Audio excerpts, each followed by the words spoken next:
Et voilà un exemple d'ethnie totalement fabriquée. Les gens qui se sont entretués parlaient exactement la même langue, avaient la même religion, s'étaient mariés entre eux, mais il y a eu cette construction fantasmagorique de l'idée selon laquelle les Tutsis, eux, seraient venus d'ailleurs, d'Éthiopie ou même de plus loin, et que les Hutus étaient des populations autochtones. Voilà une manière que la fabrication de l'ethnie a eu de devenir ce que Amin Maalouf appelle les identités meurtrières.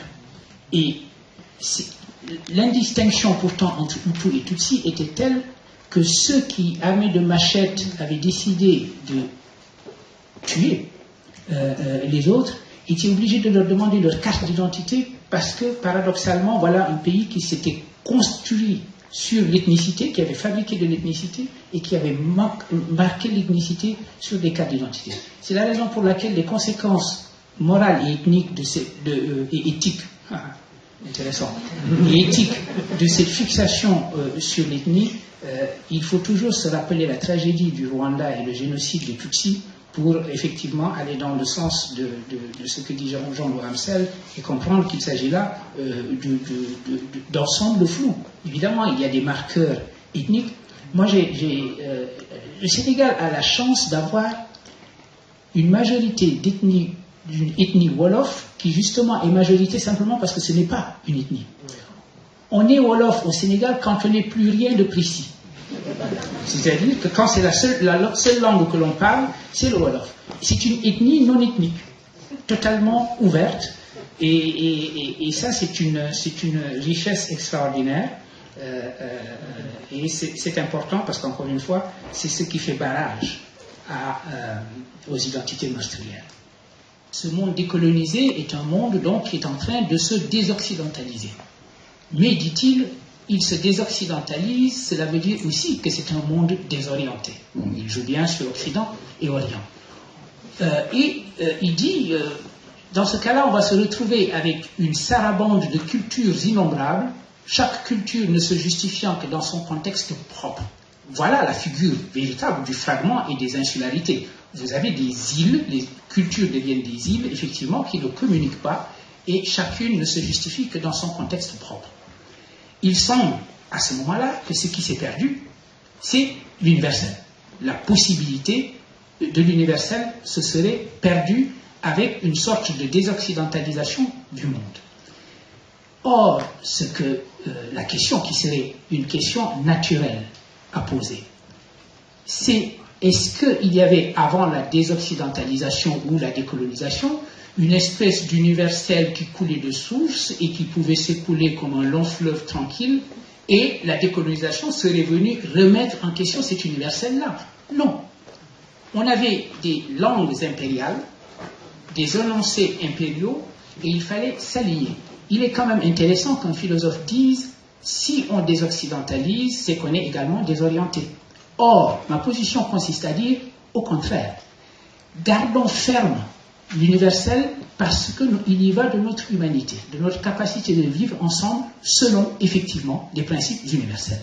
Mais, nous sommes au contraire dans le monde dit post-colonial, c'est la première fois que la question de l'universel est posée sérieusement parce qu'elle est posée par des cultures équivalentes et des langues équivalentes.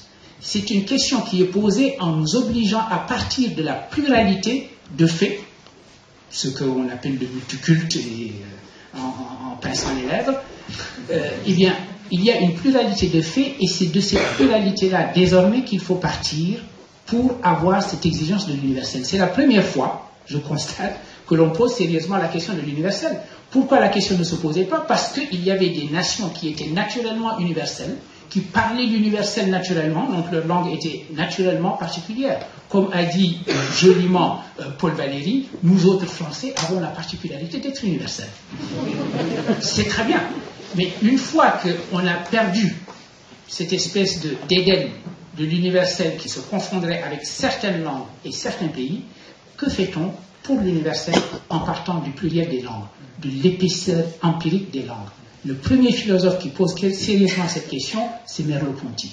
J'ai dit Bergson post-colonial pour m'amuser dans un titre, provoquer un petit peu.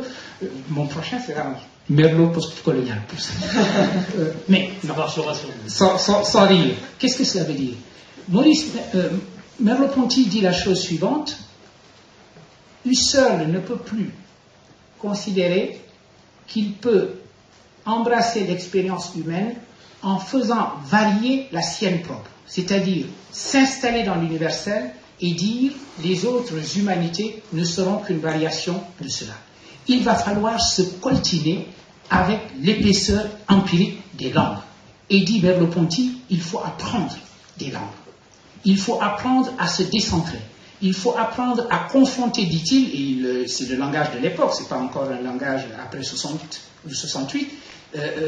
le point de vue de l'indigène, le point de vue de l'administrateur colonial et les malentendus possibles entre eux.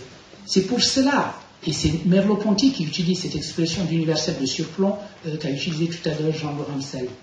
Merleau-Ponty dit, nous sommes à une époque où à l'universel de surplomb, un universel où une culture ou une langue impériale donnerait le là et demanderait à toutes les autres de s'aligner sur elle, ce serait la figure de l'orientation, s'orienter sur, eh bien, à cette époque-là, nous allons substituer un universel latéral, un universel horizontal, un universel où des cultures équivalentes vont conspirer ensemble à le produire.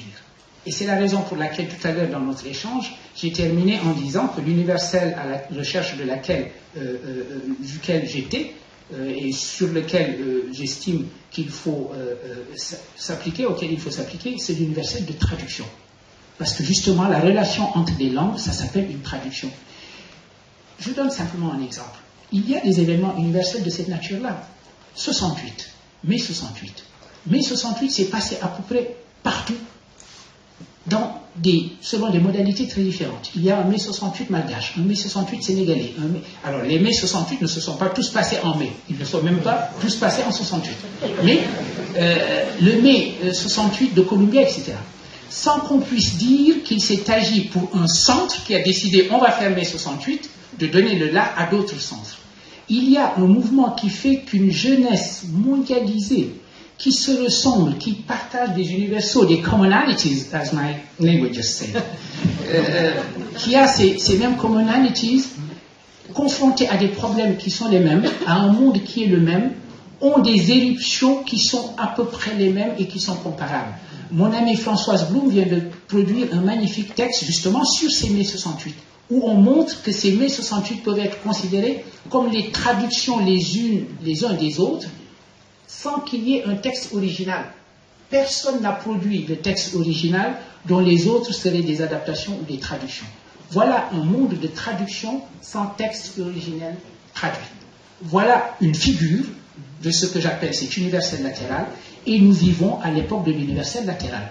Donc, dire que les études postcoloniales, encore que je ne sache pas véritablement de quoi il s'agit, il y a à boire et à manger dans les études postcoloniales, mais que les études postcoloniales, c'est la perche de l'universel, c'est la perche de la science, au contraire, c'est dans le postcolonial que pour la première fois, on a enfin posé sérieusement la question de l'universel, parce que vous ne pouvez poser cette question que s'il n'y a plus la prétention d'une culture déterminée ou d'une langue déterminée à être l'impérium qui va dicter l'universel au reste de l'humanité. Justement, on disait, mettez deux cultures en présence l'une de l'autre, elles se combattent souvent, elles se métissent toujours.